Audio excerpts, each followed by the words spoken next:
There was a shimmer on the bathroom carpet when I walked in, a reflection of the sunlight that was just beginning to break through the blinds. It didn't blind me, it just caught my attention. I looked down to see what was there. Since I was barefoot, I didn't want to step on glass or anything. Carolyn didn't mention that she'd dropped anything in the bathroom, but who knew? I didn't notice it at first because without the light, it was almost the same color as the carpet. But eventually I found it. A tiny circle of foil fell to the floor and reflected light into my eyes as I entered the bathroom. I picked it up. It was the pill strip backing, the little circle of foil that pops out when you squeeze the pill out of the strip. Most of the time it stays attached to the strip, but sometimes, as in this case, it comes loose and falls to the floor. I examined her. It was blank on one side, but had markings on the other side too. Since it was Wednesday, I assumed that meant Tuesday, yesterday's pill. This meant that the pills had to be taken daily. I knew I was taking no medications. I was 35 years old, and I was as healthy as a cucumber, as was my wife, Carolyn. We had both recently had our annual physicals and were found to be healthy and fit. So why was there a pill pad in my bathroom? I knew there were several pills to take daily, but one that came to mind was the birth control pill. Carolyn hadn't been on the pill, or at least I thought she hadn't, since I had a vasectomy 2 years ago after the birth of our second and last child. She had no problems with cramps or period pain and was one of those lucky women who had trouble-free periods. So why pills? I have to admit that my first thought was that she might have some illness that she didn't want to tell me about. For a few minutes, my thoughts went to very dark places, but I again remembered the physical examination and how we showed each other the reports. We were both clean. If the little circle of foil was here, then most likely the pills were here too. I closed and locked the door. Carolyn was still in bed, and began to search. It took me a while to find them, but eventually I found them. They were buried at the bottom of a box of tampons in a box of aspirin.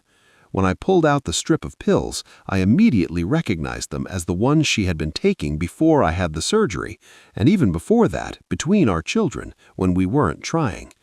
Why did she start taking the pills again? I had only one answer to this question. She had sex with someone who could get her pregnant. She cheated on me. Carolyn and I were together for 9 years. I had just graduated from university and was studying to become an engineer, and she was working as an assistant. We met at a bar, and although we didn't hit it off right away, there was enough interest for her to accept my invitation to dinner. Carolyn was tall, only a couple of inches shorter than my 5'10". She was a former athlete and retained an athletic build, a thin figure and small breasts. Her ass, by far my favorite part of her body, was simply amazing. We courted for about a year and then got married when I was 26. Our 2 children were 5 and 2 years old, and I had surgery to prevent any further accidents. 2 was our limit. We had the perfect set. James was born first, and then Sonia. I had an impeccable family, or so I thought. Carolyn returned to work, taking maternity leave for each of her children, not wanting to leave the job she loved. We had an au pair who came to look after the children during the day and went home in the evening. She cost almost as much as Carolyn made, but Carolyn didn't care. She just wanted to leave home and work at a job she loved. I worked with a couple of buddies, creating an engineering firm between us. We were never rich, but we all had a very good time. I cleaned up the bathroom, put her pills back, and decided I needed to think about it. There was no point in confronting her now. I needed a plan. I needed proof. What happens after this, I had no idea. First, you need to collect all the facts, and then see where it leads. I went to the internet first. First of all, I needed DNA analysis kits. Testing children would be a child's play. I often put them to bed before Carolyn arrived, so this could be done easily.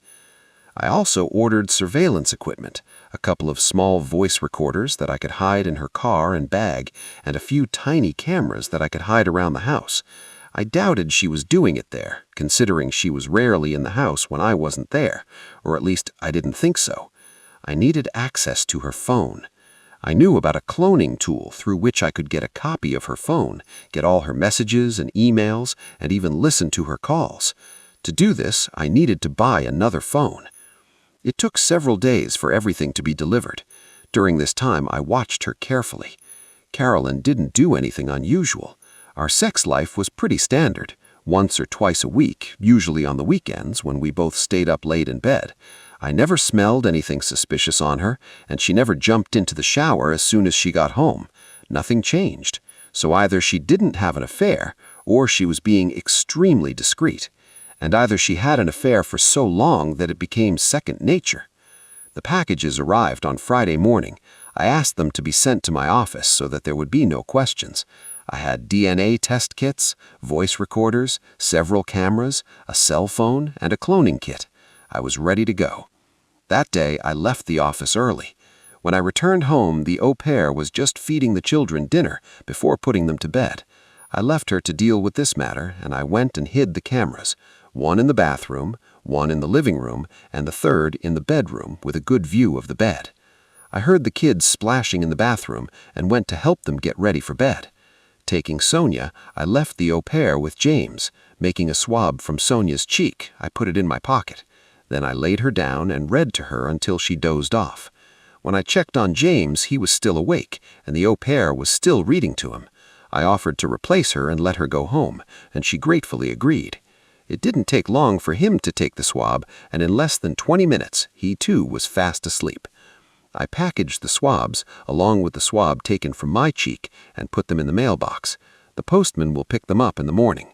The service promised results would be available online within 48 business hours, so that means Wednesday. Carolyn arrived home right on time, and we went about our normal business. She told me about her day, and I told her about mine, neither of us listening to the other. We had dinner, and then she went to the shower. Taking this opportunity, I installed voice recorders in her car, and bag, and cloned her mobile phone. I checked the clone to see if there were any incriminating messages or emails, but there were none. Either she was very careful, or she didn't cheat. I couldn't decide. The weekend went by as usual. We had sex both mornings before the kids woke up. It became almost a ritual, almost even a routine. On weekends, she had no calls or messages, and since we spent all our time together, I had no way to check if she was taking the pills. Although I checked the strip, and the corresponding days disappeared. Since it was just her and me in the house over the weekend, and I didn't take the pills, I fairly concluded that she did. On Monday, I told her that I would be working from home. She went to the office, and I took the opportunity to take out the flash drives from all the cameras and check them.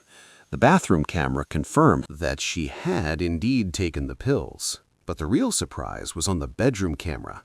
On Saturday night while I was preparing dinner, she took a shower in the bedroom. I saw her using her phone to text someone.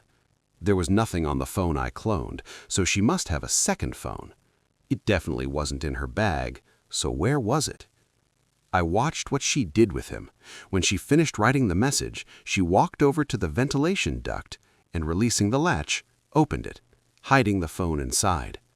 I immediately went and checked the air duct and found that the phony was not there. She must hide it there when she is at home, but she takes it with her when she leaves. I needed access to this phone. This was the first concrete evidence that she was up to something, although I still didn't know what it was.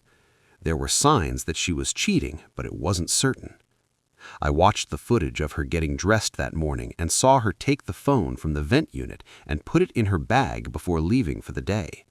I needed this phone in the evening when she returned home. I watched her carefully. She casually dropped her bag in the hallway and continued her usual evening routine. After dinner, she took a shower, and I looked in her bag. There was no telephone there. She must have taken it with her and hidden it in the ventilation unit when she went upstairs. She didn't know or didn't care that on the other side of the vent was Sonia's room, quietly listening.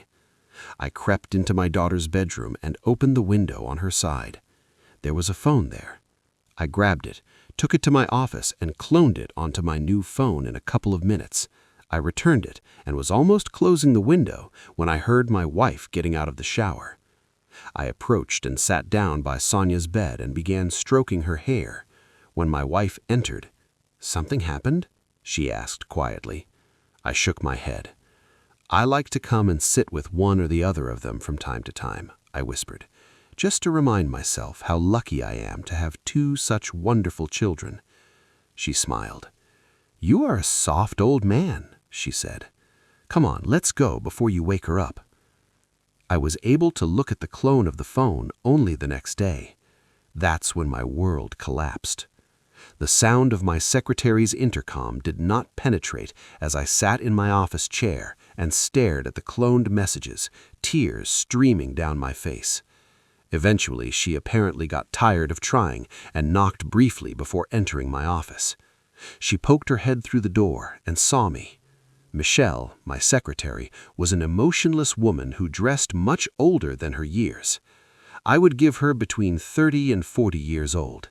She was slim, with red hair and green eyes. She always dressed conservatively in clothes that would be appropriate on someone much older. Our relationship has always been 100% professional. I never even raised an eyebrow in her direction, although I saw the result when someone did it. It wasn't pretty. I had to talk to one of my business partners who was known as the office ladies' man. He flirted with her because he couldn't bear the thought of a woman who wouldn't fall for his charms. She told me in no uncertain terms that if he didn't quit, she would quit and sue the company, not only for constructive dismissal, but also for sexual harassment. She told me that the only reason she hasn't done this yet is because I always treated her with respect and never did anything I should have. My business partner was furious and wanted to fire her immediately. He gave us an ultimatum: either she will leave or he will. So I became the owner of 60% of the company's shares instead of the 40% with which I started. I had one less partner. Michelle immediately left when she saw me, apparently to deal with whatever she was trying to call me about. I heard voices in my outer office, and then everything went silent. Michelle returned to my office, closed, and locked the door. Then she came over and, moving a chair from the other side of my table, sat down a meter away from me and facing me. She pulled out some napkins from where women always seem to have a supply and handed them to me. I took them blindly and started wiping my eyes.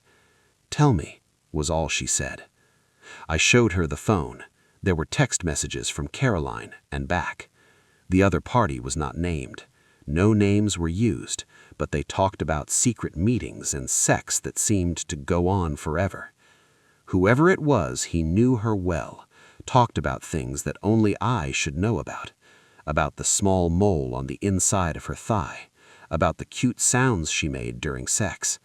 There were other details that only a lover could know, and not just a casual lover, long-term lover. I was never mentioned in any of the texts. As if I did not exist. There wasn't a, "Did he get out of the way?" or "He said" or "Did this or that." I simply wasn't there. There wasn't even an extraneous thought. "Do you know who?" she asked, still being businesslike. I shook my head. "How do you know?" she asked. I told her about finding a small silver bookmark on the bathroom floor, then about the pills. The story just flowed like a river. The whole time I was talking, she just sat and looked at me. After a while, I realized that she was holding my hand. This was the first time I thought that we had actually touched each other. "You need more information," she said. "The children's DNA will be obtained on Wednesday. Can you hold out until then?" "I don't know," I said. She nodded. "Our producers in Portland need to see you urgently," She said, "I booked you a ticket for the next flight. You'll be back on Thursday. I can't think about it now. That's what you tell Caroline," she said. She took my phone, typed a text message, and sent it to Caroline. "Something happened in Portland. We need to go and figure it out. I'll be back on Thursday. Love you." The answer came almost instantly. "Okay, let me know you got there. I'll see you when you get back." She looked at the phone for a second, her lips curling. Then she gave me my phone back and took out hers. "Lorraine," she said. "Michelle, yes, thank you. When are you free? This afternoon? Great, see you then. Go get yourself an order," she told me in a businesslike manner. The tone of voice and the fact that I was almost conditioned by her to do what she told me in the office meant that I did just that. It was actually nice not having to think, postponing decisions and plans for someone else. When I came out of the bathroom, she was holding my jacket. "Where are we going?" I asked. "You have an appointment with an old friend of mine," she said. I just went. Lorraine turned out to be Michelle's best friend and also a divorce lawyer. She was apparently working on Michelle's divorce when she discovered her husband was cheating on her with one of his employees. Michelle explained the situation to Lorraine, and I watched in almost a state of stupor. This didn't happen to me. Lorraine has obviously seen this many times in her career. Once she had all the facts we had, she turned her attention to me. "Gary," she said. "It wasn't me. She was talking to someone else." I felt pain in my cheek. Michelle slapped me. I woke up from surprise. I saw shock and amusement in Lorraine's eyes, but they quickly disappeared when she looked at me. "Gary," she asked. I nodded. "Do you have any ideas what you want to do with this?" At these words, my engineer brain woke up. Plans, where, what he was good for. "Kill them both," I said. I expected at least a shocked exclamation from Michelle, but surprisingly she even grinned. "Okay," said Lorraine. "I understand it, but unfortunately this is not an option. You see, this is against the law. However, we have several legal options. Let's look at them." "Before I start," she said, "I'm just laying out your options. I am not advocating any of them. This may happen later. The first option is to do nothing. She doesn't know that you know, but as far as I'm concerned, you've had a pretty happy life, and that shouldn't change. Keep up the good work, playing the ignorant game. Secondly, an amicable divorce. File a statement of irreconcilable differences. Divide your company, home, finances. She makes less than you, so you will probably have to pay child support for her for several years, at least for the children until they graduate from high school. Thirdly, act nuclear. Sue for adultery. If the children are not yours, sue for a fake birth certificate. Sue whoever the other party is for alienation of affection. If he is the father, sue him to get back all the money you spent on the kids. If he is a coworker, sue him for not following the fraternization policy. Nowadays, almost every company has such a policy. If the other party is married, provide their partner with all the information about the affair. If she knows, then we can have a case against her. If not, then perhaps I can represent her interests in the divorce. Make it public. Tell everyone, friends, relatives, colleagues. If she is a member of any societies or church groups, tell them to humiliate her with all your might. We need to protect your assets. Sell your share of the company into an offshore trust, mortgage the house, take whatever you can, cash out your 401k, and throw a party in Vegas. My thoughts raced through my head like a whirlwind. I instantly understood what she was saying. Option 1 was not an option. I was no one's willing cuckold. I've been a weak-willed, unconscious cuckold for too long. Option 2, not a chance. I spent too much time building the business and giving us the lifestyle we had. She can forget about taking half of everything I have and then continue to let me support her while she has fun with someone else. Option 3, I said, nuclear. Lorraine smiled. Fine, then I'll start filling out the paperwork. I would suggest starting covert surveillance of your wife and trying to find out who, when, and where. We really need more evidence. Can I keep this phone? You see that it is doing you no good. I nodded and handed her the phone. Michelle and I left Lorraine's office, and she took me to a small family hotel. She booked a room for me. "Go take a shower and order something for your room," she said. She took full responsibility. "I'll be back later with some things for you." I acted mechanically. My whole world was falling apart, and I was sitting in a hotel room ordering room service as if I was on a walk. This was the only way I could cope with the stress of what was happening. 9 years on the toilet? What really hurt was that I was completely oblivious to all of this. How did I not notice what she was doing? Who was it? The same boss to whom she returned after each child? She told me that she liked her job and her independence, but was that the real reason, or she just couldn't stand being away from her lover for so long? I looked speculatively at the minibar and was about to give in when Michelle entered the room. "Don't even think about it," she said. "I need you to think and not drown your sorrows." You need to plan, and you can't do that if you look at the world through the bottom of a bottle. To plan? I asked gloomily. I tried. I had a plan, and it was a good plan. I had a loving wife and 2 gorgeous children. And now look where I am. I have a cheater as my wife, and I don't even know if these 2 children are mine. I'm the biggest cuckold in the world. My whole life is falling apart, and you want me to plan it all?" She looked at me for a few moments. I waited for her to say something, maybe sympathize with me, maybe even hug me. Then she looked at her watch. "Okay," she said, all businesslike. "The pity party is over. How many times?" When we were starting a company, did you run into obstacles and your plans fell through? What does this have to do with how many? She insisted. I don't know, I said. A whole bunch. There was a time when the patent office lost a patent application for an inversion filament, and we won the deal against Headingley. There was a time when the bank tried to foreclose on us early because they were under pressure. Sure, there was a time. Okay, she said. At what point in all those times did you sit down, put your head in your hands, and give up? That was different. Why? She asked. What was different in those days? Then I had something to fight for, I said. I had a family that depended on me. Now you have a family, she said, which also depends on you, and it is much larger than the family you have at home. 141 people and their families are depending on you to handle this. None of your partners are capable of keeping the company afloat. You are all engineers, but of the 3 of you, you are the only businessman. If you lose, the company loses. Do you think this cares about the families that depend on your company? If she gets half, she'll sell it to the highest bidder and you'll lose control of the business. You know who's going to buy it, and Headings will own everything you've worked on. Do you want this? I stared at her. She was right. I've worked too long and too hard to let it all go to whoever gives this girl more money. I needed to get everything in order to secure my future and the future of my family. If the kids were mine, I'd make sure they were taken care of. But as for Caroline, well, she made her own bed. I can grieve this relationship when I'm sure everything else is fine. My confusion cleared, and driven by anger and determination, I sat down with Michelle and began to make plans. I was going to secure the future of the company and take care of the only family I had left.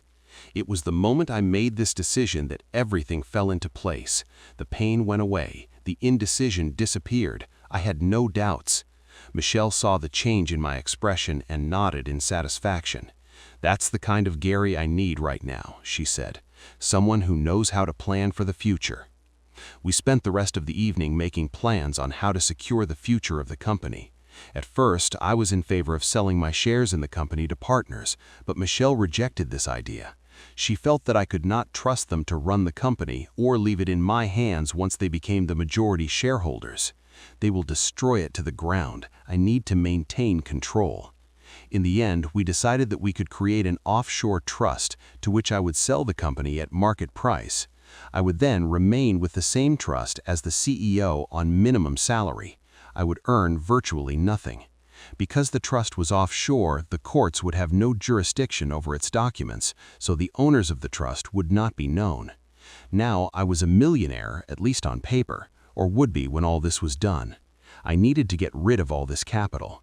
I also needed to cash out my 401k and free up all the equity on the house. Although we were together when we bought the house, it was only in my name as Caroline was not working at the time of purchase. She was carrying James, and the mortgage advisor told us it would be easier to put the loan in my name as she was not earning at that time. I made a list of what I needed to do and wrote to my lawyer who was handling the company's legal affairs to set up a meeting the next day. After Michelle left, I took a shower and went to bed, not expecting to sleep for long. I passed out almost as soon as my head hit the pillow and slept until the alarm on my phone woke me up the next day. On my phone, there was a message from Caroline. "You didn't inform me of your arrival. Is everything okay?" "Sorry, I planed until late, then I fell asleep. Everything is coming together now. I should be back on Thursday." "Okay, see you. Love, you, XX." I did not respond to this message. I just couldn't bring myself to type those words. Michelle knocked on my door a little after 8. I took another shower and was just thinking about going to breakfast. "Breakfast," she said, indicating that I should follow her. We went to a diner down the street and sat in a booth eating bacon and pancakes with maple syrup.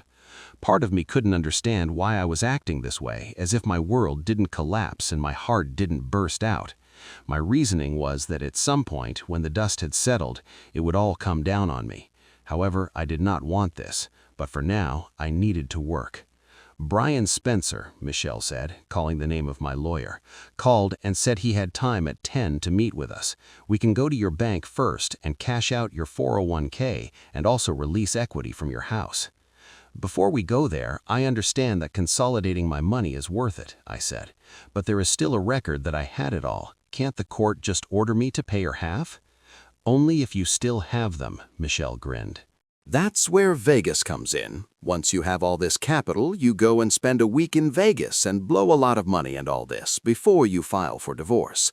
That way, when you are judged in court, you will be poor. In debt, actually. The bank will foreclose on your house and your salary will barely be enough to live on. This is provided that the children are not yours. If they're yours, you'll simply put your entire 401k in trust for them, for their college fund. Caroline won't be able to touch him. Technically, she will earn more than you. She can easily afford the house on her own and may even end up paying you alimony. When will you get the DNA results? The company said the results should appear on the internet sometime today, I said, picking up the phone. I checked the email the company sent me, and there was a link that I clicked on. It started to load, but then I put the phone down. I wasn't sure I was ready to see the results yet. Ken asked, and I pushed the phone towards her. She took it and looked at the screen, scrolling up a few times. I watched her face, looking for clues, trying to guess from her expression what she might say. She looked up from the phone. "The results are not ready yet," she said. "According to the tracking data, they should be received within the next 12 hours. I let out a breath. I didn't even know I had let go. She said, getting up. "The bank should already be open." Freeing up equity in the house and cashing out my 401k took surprisingly little time. I closed all of our savings accounts, including our children's college funds, and transferred the money to an account I opened in my name. The only account I left alone was the joint account we use daily. In any case, there was less than $10,000 in this account. My lawyer stuck a huge paddle into our plans, but if it can be done in a good... He did it. You are forgetting one thing, he said when we outlined our plan to him. You have a marriage contract. I have? I was surprised. I had no idea that was a condition of the partnership agreement when you started working. He reminded me. All partners were required to enter into a prenuptial agreement that would protect the company in the event of a breakup. It only applies to the company, but it does not have any rights over the assets of the company for divorce purposes. You are an employee of the company, and therefore, at best, it can claim your salary and 401k. That's all. What I would suggest, he said, and I don't mean to say anything bad about your divorce lawyer, plan is to use all the equity you have freed up from the house and 401k and invest in the company. Buy out one of your partners. I know that Robert hinted at a desire to make money. You don't have enough funds for this, but you could take out a loan from the company pension fund to make up the difference. Payments will be made from your salary, which means your income will be much less when you are assessed for assets. And since everything else will be tied to the company, it is sacrosanct. Your credit rating will take a hit when the bank forecloses on your house, and you'll lose half of everything you have left in the bank. But other than Matt, she won't get anything. We can make your salary less than hers, so she may even end up paying you child support. What can I live on? I asked. If my entire salary is tied to loan payments, I will still need somewhere to live and eat. Not to mention that I have 2 more children and, I paused, at least I think. Wait with the children, he said. Have you already decided what to do if they are not yours? Will you still be involved in their lives? I don't know, I said. It's too terrible a thought to think about. I'll have to wait until I know for sure before making such decisions. Don't forget about the other parts of your plans regarding the other lawyers, he reminded me. I'm willing to bet you get enough money from the lawsuit against her company to pay off the loan and get back to getting a full salary when this is all over. Not to mention demanding back the expenses from the father of the children if it turns out that they are not yours. Since this will occur after the divorce, it will not be considered part of the settlement agreement. Could you contact Robert on my behalf and see if he's interested in selling? I'm not sure I'm capable of that right now. He nodded. I'll call him and then let you know. We shook hands and left his office. I felt relieved as we left the building. Plans began to come together, which always gave me a feeling of deep satisfaction. Then I remembered why we made these plans. My relief disappeared, and I felt an emptiness in my chest. We were sitting in a diner having lunch when I dared to look at my phone again. Once again, I couldn't bring myself to do more than click on the link in the email before handing it over to Michelle. And again, I watched her face, waiting for the reaction that would tell me whether I had become a father or not. "I'm so sorry, Gary," she said softly. This was the most unbusinesslike answer I have ever heard. She handed me the phone and I read the results myself. Neither child was biologically mine. Although they had the same father, it just wasn't me.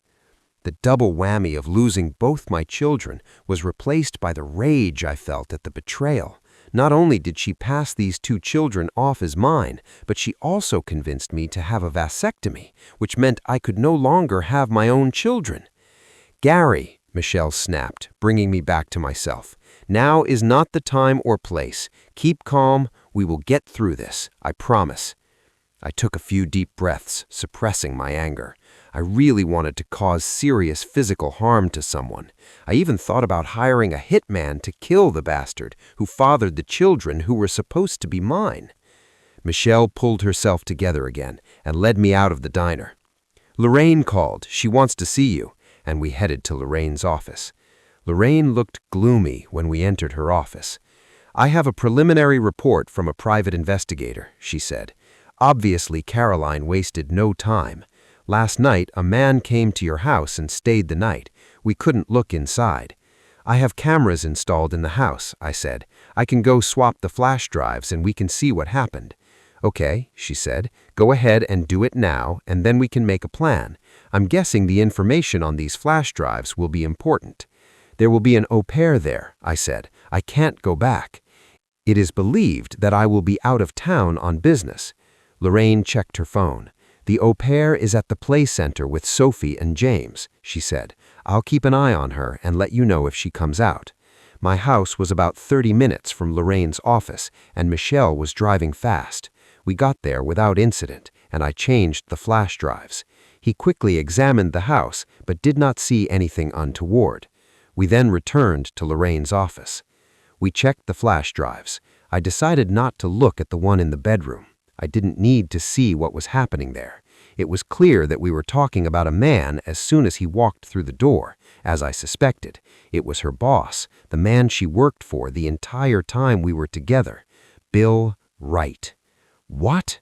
Almost killed me was what happened when he pulled up to the house. First, he had his own key and entered the house. As he entered, James looked up and saw him. "Papa Bill!" he exclaimed, and ran to hug him. This freed my hands. I broke down and started crying. I couldn't watch anymore. Lorraine watched as I broke down. Michelle, for the first time ever, hugged me and held me while I cried. It took a while, but eventually I pulled myself together. "Do you want to rest a little?" Lorraine asked, and I shook my head. The pain subsided a little, but anger began to take over me again. "What's next?" I asked. "I already have a copy of the terms of employment in your wife's company. There's an anti-fraternization clause, so you have a case against the company for violating it, since the person with whom your wife is fraternizing is a top manager of the company. The company cannot claim that she did not know what was happening." We explained to Lorraine what my company's lawyer had told me and his advice. She burst into a huge smile. She picked up the phone and called him, asking for copies of the prenuptial agreement, and he emailed them to her. "This is just perfect," she said, reading the marriage contract. "Throw away everything I said before. Your boyfriend's plan is absolutely correct. If your partner wants to get rid of the company, buy him out. Put everything you have into a company and it will immediately put it out of reach. We can sue her company for failure to comply with a court order, him for alienation of affection, her for making a false statement on her birth certificate, and both of them for money spent on the children so far. The deduction for medical bills for childbirth alone is a significant amount. It all depends on whether Robert wants to sell," I said. "I guess we'll have to wait until he comes with an answer." Michelle drove me back to the hotel, and I went up to my room. I was just about to sit on the bed when there was a knock on the door. I opened it and saw that she was standing in the corridor. "Let's go," she said. "You can't stay here." "What?" I asked. "Why?" "Because you can't be alone," she said. "You will only brood or attack the minibar. I want you where I can look after you." While she was talking, she collected my few belongings. She took me by the hand and led me out of the room, then examined me and led me to her car. "Where are we going?" I asked, finding that I didn't care. "To my house," she said. "I have a spare room that you can use." "But I—" began. She turned her head and looked at me. I fell silent. I had never been to Michelle's house and was surprised to see that it was almost the same size as mine. Our house had 2 floors, while hers only had 1 floor. She led me into a room with a bathroom. "Take a shower and change," she ordered. "Dinner in 30 minutes. We ate dinner in silence. I suppose it was delicious, but I didn't taste it. My mind was occupied with a whirlpool of thoughts that could not calm down. I was furious, but I couldn't find the strength to express it. I was devastated, but couldn't find the strength to worry. All I had enough energy for now was to implement my plans. I was on autopilot. My destination was set. I was just wondering what to do after eating when the phone rang. I winced and hoped it wasn't Caroline. It wasn't. "Caroline? Hello, Robert," I said languidly. "Why, that's all," he asked. Robert and I had been friends since, university. We studied together, and it was the project we worked on together that gave us the basis for starting a business. At first, I got most of the company because I had more capital to invest than he did. "Caroline is cheating on me," I said, my voice wooden. "All this time? All this time?" he said incredulously. "Do you mean none of the children are mine?" I told him. There was silence on the other end of the phone. "So you want to tie all your assets to the company and hide behind a prenuptial agreement?" he asked. Either Brian Spencer, our lawyer, explained everything, or he understood the partnership agreement much better than I did. "I want to keep 5%, he said, "and stay with the company as a consulting engineer. I'll discuss the details with HR. The rest is yours." "Okay," I said. "I'll ask Brian to prepare the documents." "Gary," he said after a moment, "I'm really sorry. I know it doesn't feel that way to you now, but it will get easier later, I promise. I've been almost where you are now, and it's really getting easier." Only then did I remember that he got divorced about 4 years ago. I didn't know the details because even though we were friends, he was a very private person. I just knew it wasn't very nice. So he remembered the marriage contract. He used it himself. The next morning, Michelle woke me up with a cup of coffee. "Let's go," she said. "We still have a lot to do." The first thing we did was go to Brian Spencer, the company's lawyer. He had already prepared all the documents for my buyout of Robert, and we completed the entire transaction in less than 30 minutes. I gave him everything I took from my home, my savings, and my 401k. I also had to take out a loan against the company pension plan for the remaining amount. Now, at least on paper, I was about $1 million in debt. My salary was almost halved because the benefits were taken out before taxes. Then we went to Lorraine's. I showed her all the documents for the deal, and she was delighted. "This is perfect," she said. "I'll draw up the documents today, and we can submit them on Monday if you want. We'll serve it to her and company at the same time." "Where do you want her to be served?" "Where it will cause her maximum embarrassment," I said. "If you could do it through a billboard at the Super Bowl, I'd gladly pay for it." Lorraine laughed. "We'll serve her in the office," she said, "on Monday at 10 in the morning, provided that the papers go through the court before that time. If I send them today, I should have them tomorrow afternoon. I nodded. So what now? And I looked at Michelle. She ran things now. She said, "We have 2 more stops before you go back to the office and pretend you just got back from fighting a fire in Portland. Do you think you can hold out at home until Monday?" "I think I'll have to," I said. "No need to guess," she said. "Tell me what is needed to help you hold out until this time." "I don't know," I said. "Any good news?" She smiled at me. "Then let's go," she said.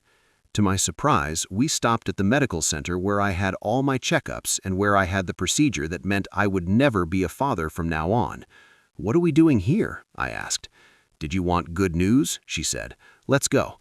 I followed her into the clinic and stood aside while she walked to the reception desk. The administrator nodded and motioned us to sit down. We sat down. Less than 2 minutes later, my doctor came out and invited me into the consultation room. I looked at Michelle, who made no move to follow me. "Please," I said, and she nodded and followed me into the consultation room. Dr. Harrington made no comment about my secretary's involvement in my consultation. He knew who she was and that she was not my wife, since he was both my doctor and Caroline's doctor. Why I asked my secretary to come with me was my business, not his. "Gary," he said, "I understand that you wanted to ask about vasectomy reversal." My eyes widened. Is this even possible? I looked at Michelle. There was a tiny smile on her face. "Yes, it is possible." Of course," said Dr. Harrington. "Since your vasectomy was performed 3 years ago, the success rate for reversal operations is about 95%. The surgery is a little longer than the original one and involves general anesthesia, but I'm confident you'll be able to father children again once we're done." And again, my eyes filled with tears. I still had a chance to become a father. It meant surgery, but it was a small price to pay for being able to have my own children. I had no idea who I would have children with, but at least it was possible. "I know it's hard to accept," the doctor said. "Here's information about the operation and its cost.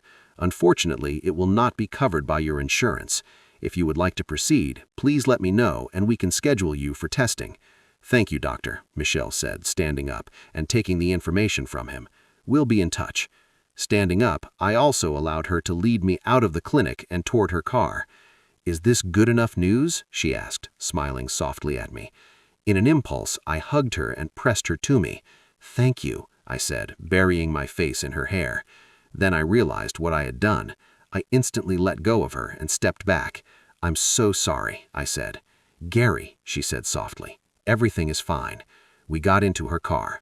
"One more stop, then back to the office," she said.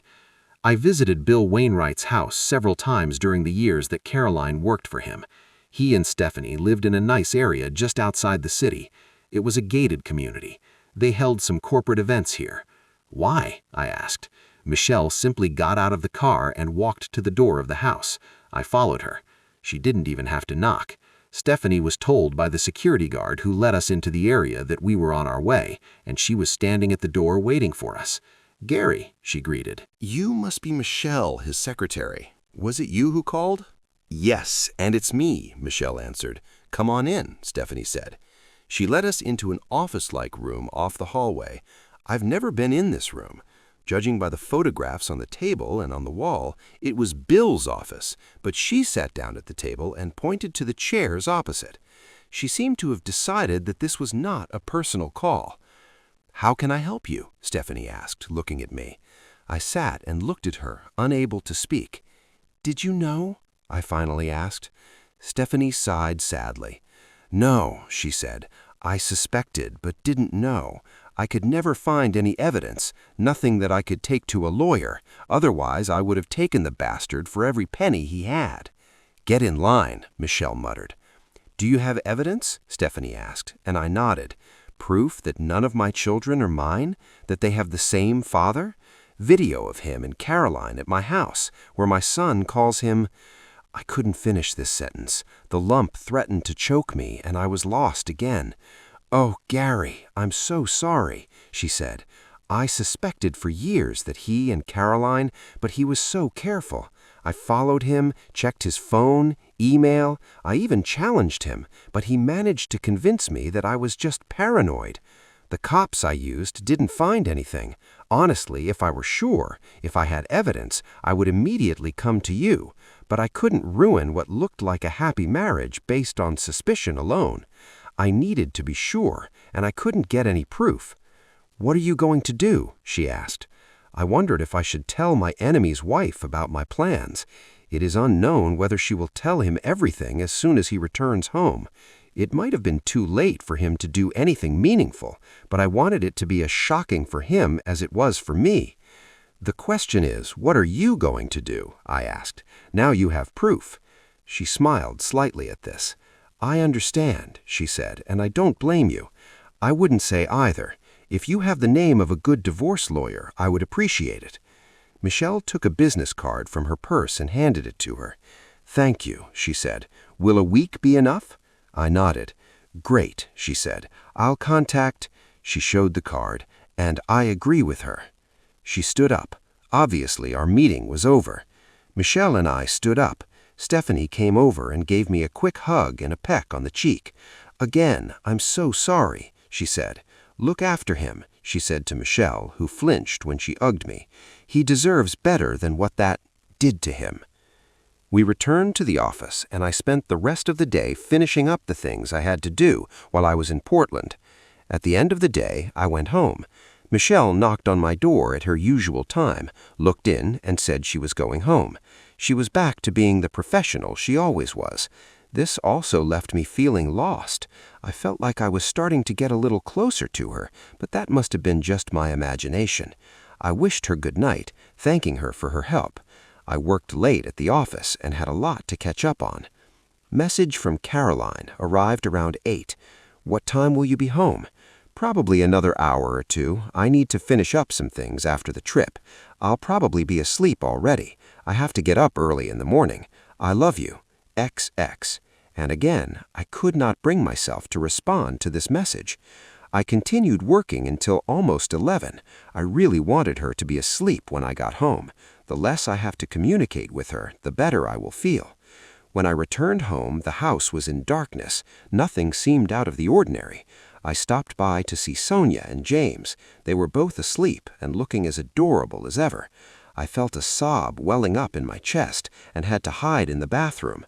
I couldn't let Caroline catch me crying over children that weren't even mine. I still haven't decided what to do with the children. It's unlikely that any of them will remember me if I just leave them. I had no responsibility to them, but I still loved them both. How could I abandon them when less than 48 hours ago they were my children, my flesh and blood, my pride and joy, and now they were just more evidence of my wife's infidelity? I decided to wait and see what happens next. In any case, the decision may not be made in my favor. I went to bed, doing my best not to wake Caroline.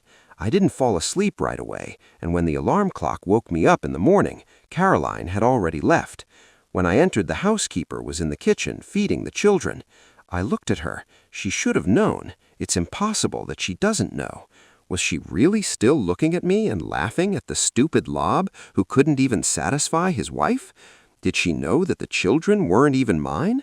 Did she take the children to say goodnight to Papa Bill, as she so often did to me? My mind was wandering, and I was imagining. Her and Carolina having a dirty threes? Somi with Bill Wayne, right? While the kids cried in the next room? I shook my head angrily. She knew I despised that. And on Monday, I will take great pleasure in firing her. I will do everything to ensure that this little bitch never works as an au pair again. I'll tell the agency that. Wait, what am I doing? I take my anger out on someone who has little hope that this situation will turn out right? You're damned if you do and damned if you don't. If she told me she would lose her job, she could have left, I reasoned. But then it seemed that she also had feelings for our children whom she looked after even before Sonia was born. I was angry, but perhaps not at the wrong person. Then I went to work. When I arrived, Michelle was already in the office. It was as if the previous few days had never happened. She was all business, although I noted in my planner that she had cleared my day for what she called marketing. I settled into my office and she brought me my morning coffee as she did every day for 9 years of working for me. Then she sat down on the other side of the table. Only then did I notice that she had brought coffee for herself, too. This was something she had never done before. "Marketing?" I asked. "Since when have I been involved in marketing?" She grinned. It was a pretty evil grin, and for some reason it gave me a warm feeling inside. "We need to make a plan," she said, the last part of Lena's strategy. I looked at her, not understanding what I said. "Tell everyone," Michelle said. "Her friends, family, church groups, volunteer groups, anyone and everyone she interacts with needs to know who she is and what she has done."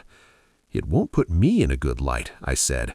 "I'll become a laughingstock. A cuckold who can't even satisfy his wife is raising other people's children?" "You have to tell your story," she said. "If you don't do it, then Carolina will. And believe me, it will make you look much worse than being an ignorant cuckold." What about an abusive husband or someone who abuses their children? People will believe this crap, and when we nuke her, she'll respond with everything she's got. Speak up first, and people will be less likely to believe any counter-accusations. Some, of course, will believe it, but nothing can be done. Michelle put together a media package containing all the evidence of Caroline's infidelity. There was a private investigator's report, a copy of the DNA report showing that I was not the father of my 2 children. There were copies of videos taken in my house, including the one of James greeting Bill, and videos from the bedroom that I had not seen and did not want to see. Later that morning, I received an email from Lorraine. Apparently, Stephanie gave her a sample of Bill's DNA. She checked it against the DNA test I received, and it turned out that he was definitely the father of both children.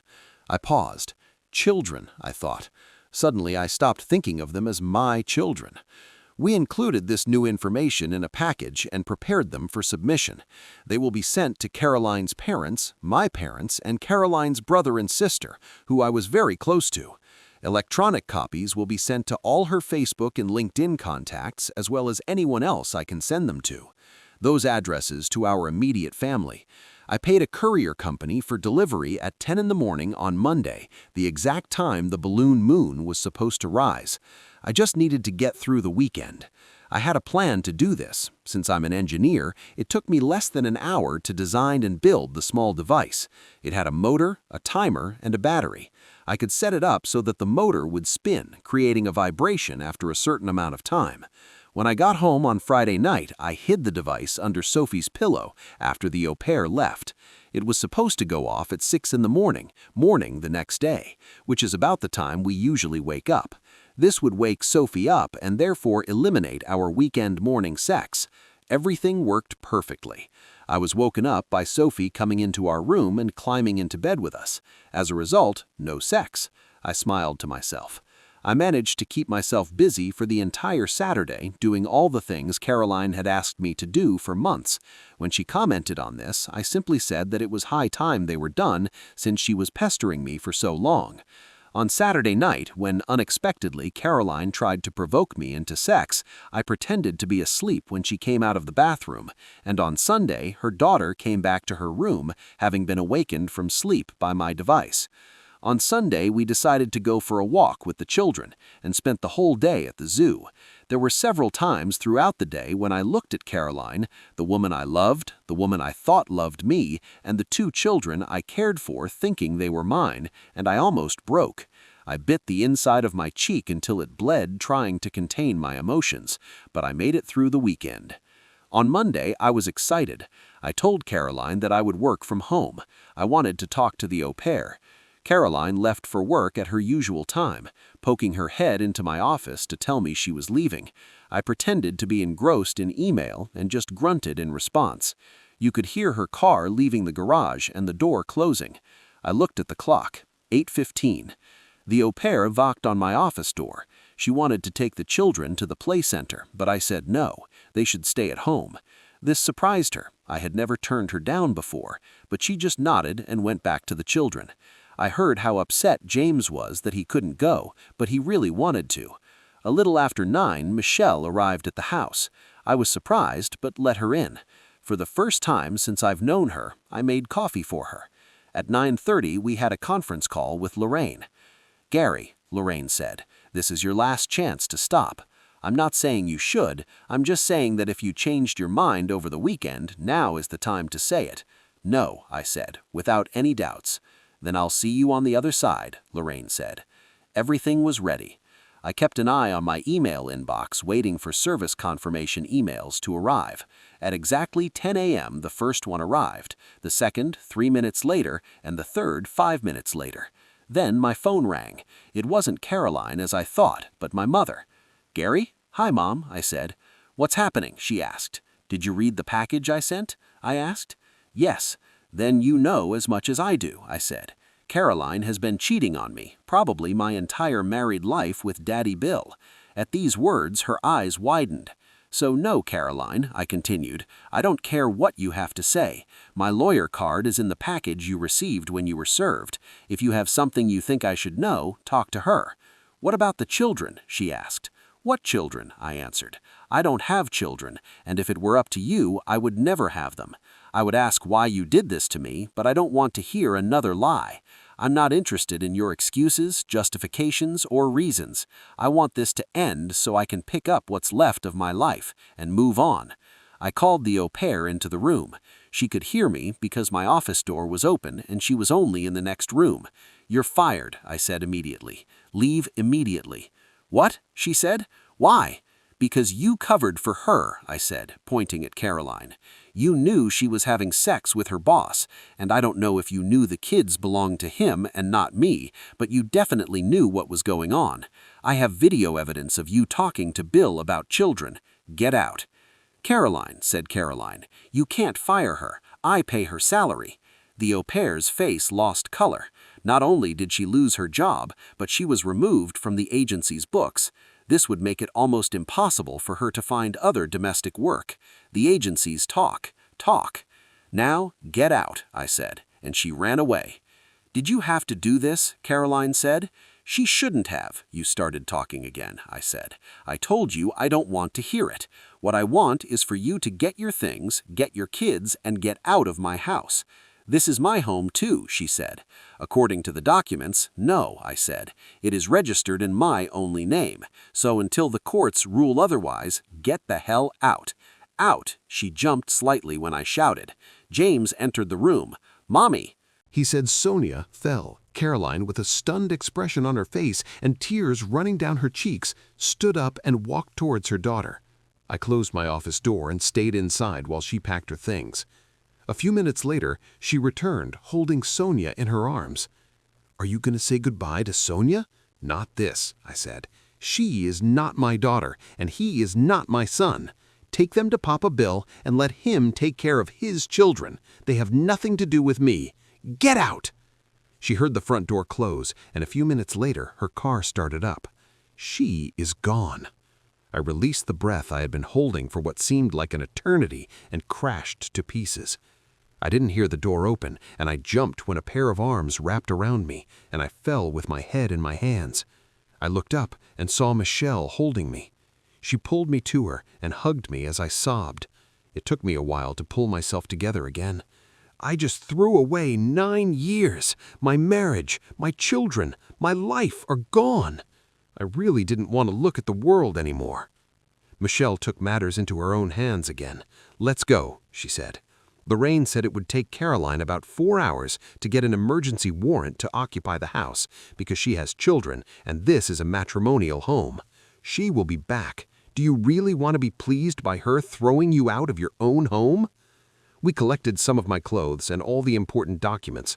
I had to figure out where to stay, but I loaded my car in Michelle's car with my things and left.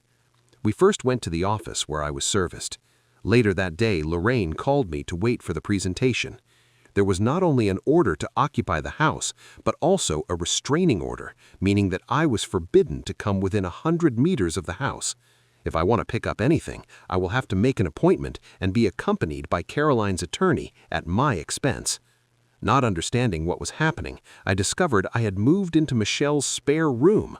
All my clothes were in the closet, and all my papers are now neatly stacked in the office cabinets. A week has passed since Caroline filed. I would work and then go back with Michelle to her house to eat and then sleep. In the morning, she brought me coffee, cooked breakfast, and then we went to the office together. It seemed like nothing had changed between us. She was still all business, and other than a hug when I broke down at home on the first day, I never smiled at her. However, I had nothing to smile about anyway. On Monday morning, we had an appointment with the lawyers for the company that Caroline and Bill worked for. I didn't know the details, but apparently we filed a claim for an amount that the company couldn't afford. They had insurance, but the maximum amount was $1 million, and we were filing a claim for much more than that. Their lawyers were businesslike. Lorraine, my lawyer, grinned like a Cheshire cat. "What needs to be done?" their lawyer asked. "For you to agree to this immediate and permanent dismissal with loss of pension of the senior member," Lorraine replied, "and also an obligation to keep Caroline on staff for at least 3 years and $1.5 million. I wasn't really listening as they exchanged words. In the end, they agreed to all of the above, but I would only get $750,000. This would at least pay off some of the debt I had to the company pension fund. "All this will be paid after the divorce is finalized," said Lorraine. They nodded. They understood. Lorraine stayed with us at the next meeting. It was a meeting with Bill Wainwright's lawyers. I left their office $500,000 richer. Now I had enough money to completely repay the pension fund loan, and at the same time, I still had a small amount left on hand, or I would have after the divorce. My last meeting of the day was with Caroline's lawyers. Caroline was in the office with them, but didn't look at me when I entered. Michelle was with me, as was Lorena. "This accounting in the divorce petition is simply ridiculous," Caroline's lawyer began. "Your client is the main shareholder and CEO of a company whose value, according to recent estimates, is about $20 million, not to mention the assets in the house, savings, and 401k. I suggest—" "Let me stop you there," Lorraine said, taking a sheath of papers from her briefcase. "According to the prenuptial agreement signed by all parties, the company is not subject to divorce. My client recently made a significant additional investment in a company that took most of his savings, his entire 401k, and his home equity loan. He also had to take out a loan from the company's pension fund. One of the partners wanted to get rid of the company, and it was important that the shares did not fall into the hands of a competitor who had been trying to take over the business for several years. Because the pension fund loan means he is now on a reduced salary. He is now being paid less than your client, and I will be asking the court to enter into some kind of maintenance agreement so that he can tide him over while he finds himself." "What about the children?" asked her lawyer. "There is DNA evidence that these children are not his," said Lorraine. "That she deliberately falsified birth records to list my client as the father with the intent to defraud. In addition, and this is a separate issue, we are seeking to recover damages for serious assault when she knowingly persuaded him to undergo surgical sterilization," which he agreed to under the belief that he was the father of the children. "The alternative is for your client to sign the divorce as is, pack up her belongings, and leave the marital home in his hands. She will receive half of the joint account, the balance of which at this time is $944.15. The lawyer looked at the papers, at the marriage contract, and then at Collini for the first time. She looked at me. "Gary, please," she said. 9 years, I said. 9 fricking years. You lied to me for 9 years, day after day. You have nothing to tell me that I want to hear." Caroline looked at her lawyer and nodded. She signed the papers. I wasn't there when she left the house. I just received a letter from her lawyers saying the restraining order has been lifted and the house is now mine. I can return to the house any time. I thought about it, but decided against it. Instead, I put the house on the market. It didn't quite match the amount I owed the bank, but I made up the difference, and the bank walked away happy. 2 months passed, and I was still living in Michelle's spare room. After our divorce, Caroline moved in with her parents. Despite all the evidence I provided, they were firmly on her side and would not talk to me. For me, it was not a loss. For some reason, Stephanie did not divorce Bill as she promised. I didn't know why, and I didn't want to find out.